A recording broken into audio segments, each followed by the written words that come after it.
It's the quiet of the country that signals the dawn of a new day.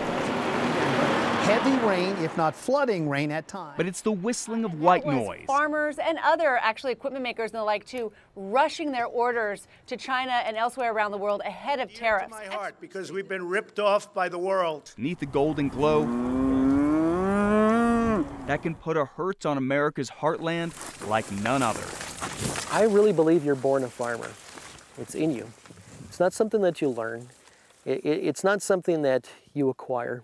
It's either in you or it's not. It's been in Mark Arnish for 22 years, and for 3 generations, his family has fruitfully farmed these fields in Keensburg, all 3,000 acres of them. That is, until this year. 2018 is going to go down in our history books as one of the toughest years yet.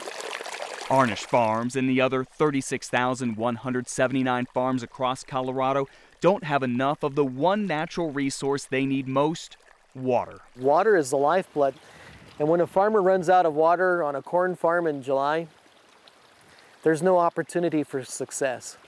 Mark and many other farmers are receiving their last water deliveries in July. Normally, this water would keep on flowing to the fields well into August, even September. But now, it's not, because Colorado's snowpack was just about 70% of average last winter. That means Mark has had to dam up his irrigation ditches, feeding some of the fields the water they need while depriving others. This is the silent death out here. Not too many people get to see the crop wither and die, but we're going to see it this year. That's also because of the hailstorms, 7 of them, that have sliced through the corn and stunted its growth. All of this is costing Mark about half of his corn crop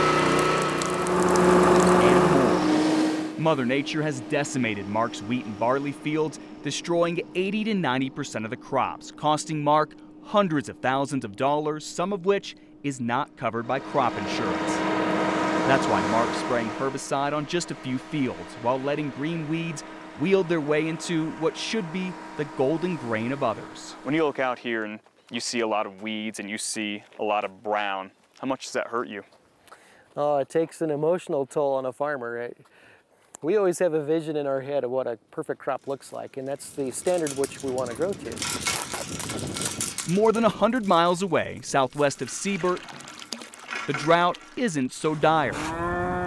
Lautzenheiser's herd of a few hundred head of cattle here has water to drink and green grass to graze on these wide-open Eastern Plains pastures. I love the peace and quiet. But what Dallas Vaughn doesn't love is tough talk about tariffs and a trade war. We've become a steak and hamburger country. Nobody eats pot roast or ribs or any of those what we call middle meats anymore. So we either have to grind them into hamburger or we have to find a better market for them. The market for these cows is in other countries. Colorado's biggest export is beef. Nearly $1 billion of it every year goes to Japan, Canada, Mexico, and more importantly, makes cattle here worth an extra $300 per head. Are you concerned where things are going in the trade war with North America, with China, you name it? I am somewhat concerned, but I'm also optimistic that maybe we'll come out of the end of this deal. Maybe some short-term pain for some long-term gain. Back on the farm, where the water flows freely, for now, the short-term pain is palpable. Most of Mark Arnish's corn and other crops that will survive to harvest will sell for about 25% less than what they would have just this spring. We've overcome hailstorms in the past. We've overcome market downturns. And we've even overcome trade wars, if you will. But not all 3 combined, not in 1 year. It's like a perfect storm. Sadly, not all will weather that storm. 2018 will most likely make many a farmer wonder about walking away from their field of dreams. We have too much invested in this, not monetarily, not psychologically. We have too much invested, from a family's perspective. This is who we are.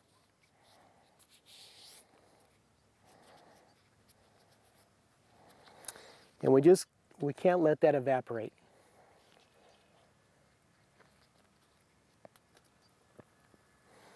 So how about those Broncos?